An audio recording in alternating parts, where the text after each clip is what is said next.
Afternoon, summer school students. It's Mrs. Cameron. I'm gonna give you some tips for painting today.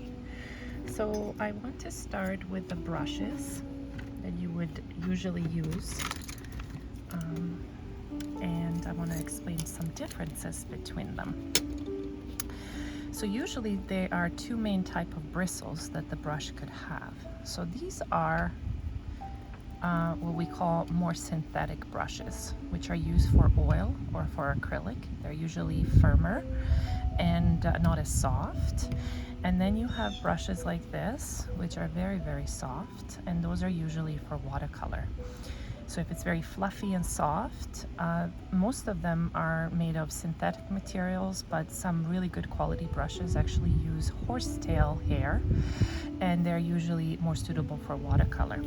But if the brush is very synthetic, almost like made out of plastic bristles, then that's more suitable for acrylic paint, which is essentially plastic.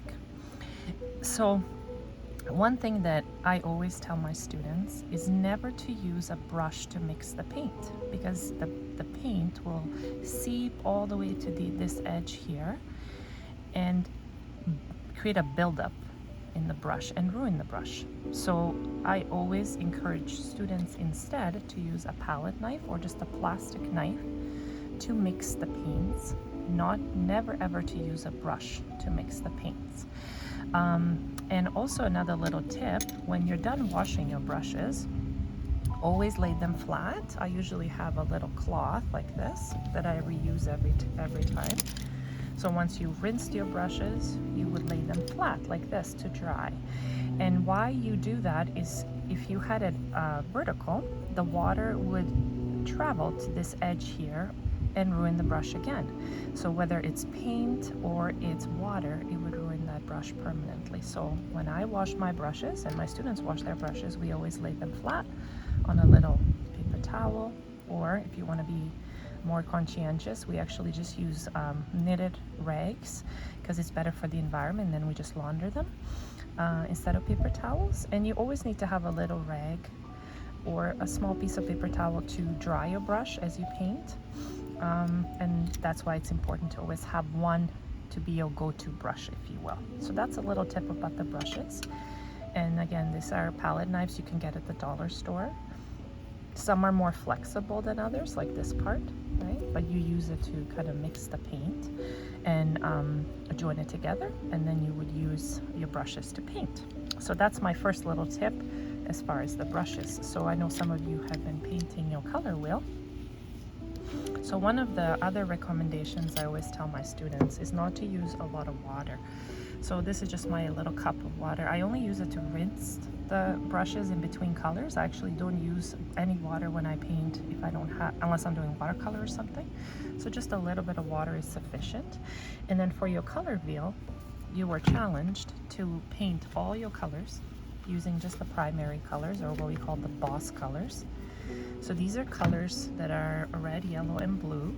In other words, they're the colors that you can't mix with any other colors. That's why they're the main primary or boss colors. So they have to be found naturally in nature, how they appear from earth pigments and elements. And then blue is traditionally found by mixing certain minerals and rocks, and even certain bugs from China. So it was always a very expensive color, especially purple. Purple is it was a very expensive color to make before the Renaissance, and artists knew that if they used purple on their subjects, like to make someone wear something purple, it's usually a sign of royalty or something of great importance. So for example, in our liturgical Catholic calendar, we have colors that we rotate through important parts of the year. And whenever we're celebrating two of our most important holidays, which is Easter, which is the most important holiday, and Christmas, the priest will always wear purple vestments, indicating a special time. And purple is usually a color that's reserved for that. So one of the things you were challenged to do is use just the boss colors to create your entire color wheel. And the only other color you were technically allowed to use was white to create tints, which are whiter versions of colors, and to create the shades instead of using black, because white and black are not actual colors. I encouraged you to use the complementary colors. So to darken a red, you would create a green and then add green to it. To darken a green, you would use red. And some of you really did do quite a good job with that, and I'm very proud of you for that. In art school, we were always discouraged to use black and to always darken our colors with complements instead, because the black is very powerful and it really kills the vividness of a color. So it's something to keep in mind. So that's my second little tip. The last tip I want to share with you is how you mix the colors to maximize the amount of color that you have. So when students, let's say, are making green, so I'll just make a little bit of green just to show you.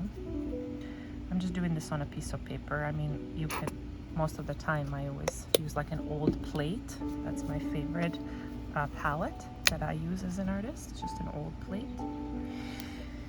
So if I was making green, there's two ways to mix this.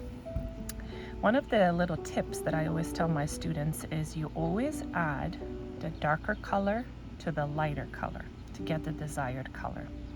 So let's say I was making just green. I would never keep dumping the yellow into the blue, because I would have to use almost 3 times more amount of color than if I just used darker to the lighter. So rule is you always mix darker into the lighter color. So here I'm just going to make a little bit of like a light yellow, and you can see the palette knife allows you to mix the paints, scoop them, right? And really get the consistency to be perfect. And I know this is still too light for me, so I'm gonna grab a little bit more and just make the green that I'm happy with. It doesn't need to be too dark, but I like to scoop the paint and keep using the blade of the palette knife to thoroughly mix my colors so I don't have any streaks or any kind of little pieces of blue. So that's a pretty nice green. You can kind of see it.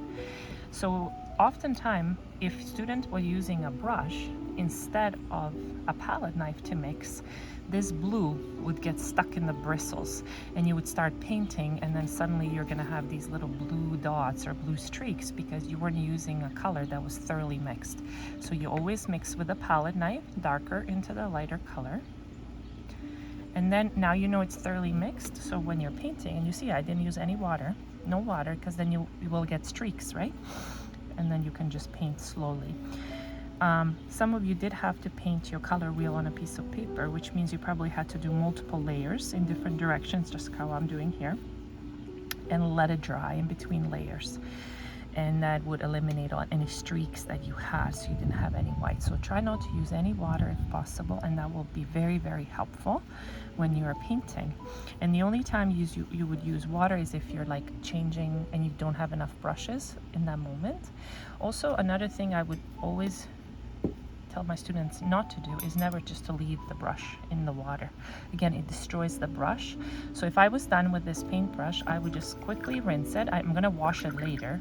Kind of just dab and put it on my little towel and just let it be there. And then later I'll come back to it and actually thoroughly wash that color.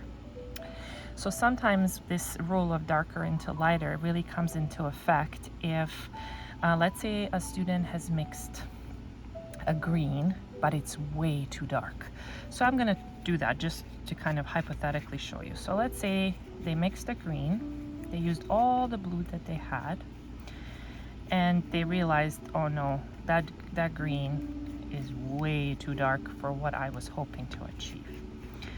So instead of just taking the yellow or the white and dumping it into this color, which is not the way to do it, what I always tell them, you're always doing darker to lighter, is I would put a little pea-sized amount to the side of the yellow again, and then take the color that's on your palette knife and add it to that yellow. And that way you're using way less paint, and you're gonna be able to get that color much quicker than continuously adding yellow to this green. You're gonna have this humongous blob of color, and you're not gonna probably end up using all of that paint in the first place, so it's kind of wasteful. So this really kind of teaches you what's the right way to do it, because when you get into the higher grades in visual arts and you're using a more expensive material such as oil, every little bit of paint you can save and not spend money on is extremely beneficial. So that's my little tip as far as how to mix colors using a palette knife, using the brushes, or whatever you're doing. The last little tip that I wanted to show you, I'm going to do on a separate piece of paper to kind of start fresh, and I want to teach you a little technique called dry brushing, which I think will really help some of you who might be wanting to be challenged to paint sky, etc. So I'll be right back. I'm just going to grab some white paint, and I'll meet you back for the second part of my video.